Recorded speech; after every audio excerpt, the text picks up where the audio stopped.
آج سے ہم آپ کے لیے ایک نئے ڈرامے کا آغاز کر رہے ہیں جس کا نام ہے لاپتہ۔ یہ ایک ایسی ٹک ٹاکر لڑکی کی کہانی ہے جس کا نام گیتکی ہے اور وہ بہت زیادہ خوبصورت ہے اور اپنی خوبصورتی پر تو اس کو بہت زیادہ ناز ہے۔ اسی طرح بہت زیادہ تیار ہو کر وہ ٹک ٹاک پر ویڈیوز بنا کر اپنے بہت زیادہ فین فالوورز حاصل کر چکی ہے، جبکہ وہ اپنے ماموں کے بیٹے شمس سے محبت کرتی ہے اور وہ اس کے دوسرے ماموں کی بیٹی فلک سے محبت کرتا ہے اور دن رات اسی کے بارے میں سپنے دیکھتا رہتا ہے اور یہ سمجھتا ہے کہ وہ ایک دن بہت زیادہ امیر ہو کر اس سے شادی کر لے گا۔ لیکن دوسری طرف فلک تو بہت زیادہ انٹیلیجنٹ ہے اور وہ ماسٹرز کر چکی ہے، ساتھ ساتھ وہ ٹینس کی بہت زیادہ اچھی پلیئر بھی ہے،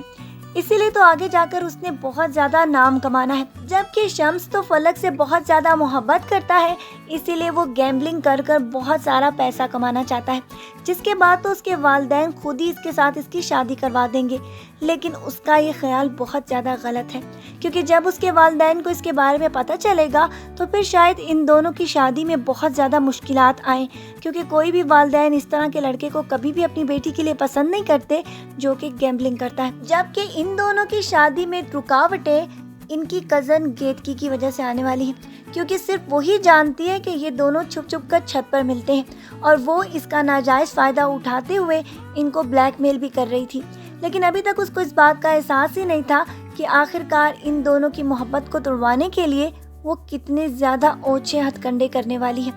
یہی تو ان کو بعد میں پتہ چلے گا، لیکن ابھی تک وہ اس کی باتوں کو مذاق لے رہے تھے۔ لیکن گیتکی ایک لڑکے کے ساتھ گھر سے بھاگنے کی بھی کوشش کر چکی تھی، لیکن اس کو یہ معلوم نہیں تھا کہ اس لڑکے کی بہن آلریڈی گھر سے بھاگ چکی تھی، اسی لیے عین بھاگنے کے دوران وہ اس کو چھوڑ کر واپس چلا گیا تھا۔ اس کے بعد تو گیتکی نے یہ فیصلہ کر لیا تھا کہ اگر یہ لڑکا نہیں تو پھر شمس ہی صحیح، اسی لیے وہ اس کو بلانے کے لیے اب شمس کو اپنی زندگی میں شامل کرنے کی بھرپور کوشش کرے گی اور یہ ارادہ کر کے وہاں سے آئی تھی کہ آج کے بعد سے وہ شمس کو حاصل کرنے کا ہر حربہ استعمال کرے گی، حتیٰ کہ وہ یہ صحیح طریقے سے جانتی ہے کہ وہ تو فلک سے محبت کرتا ہے اور اس کے علاوہ تو وہ کسی کا بھی خیال اپنے دل میں نہیں لا سکتا، لیکن اس کو اپنی خوبصورتی پہ بہت زیادہ ناز ہے اور وہ یہ سمجھتی ہے کہ وہ اپنی خوبصورتی کے ساتھ کسی بھی شخص کو دیوانہ بنا سکتی ہے۔ لیکن اپنے بوائے فرینڈ کے بھاگنے کے بعد وہ نسرین کو بھی، جو کہ پہلے ہی شمس سے محبت کرتی ہے، یہ اعلانیہ بتا دے گی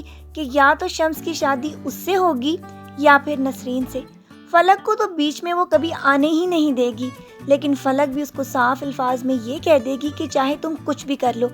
شمس کے ساتھ تو شادی وہی کرے گی۔ اب دیکھتے ہیں کہ ہوتا کیا ہے اور جیتتا کون ہے، اور نیکسٹ ایپیسوڈز میں آپ یہ دیکھیں گے کہ ان ساروں کی آپس میں یہی ٹسل لگنے والی ہے اور سارے اسی بات کے اوپر کوشش کرتے چلے جائیں گے کہ شمس کے ساتھ کون سی لڑکی شادی کر سکتی ہے۔ آپ کو یہ ڈرامہ کیسا لگا؟ اپنی رائے سے ہمیں ضرور آگاہ کیجیے گا۔ اس ڈرامے کے نیکسٹ پروموز کے ساتھ پھر ملیں گے۔ اپنا ڈھیر سارا خیال رکھیے گا، بہت ساری دعاؤں کے ساتھ۔ اللہ حافظ۔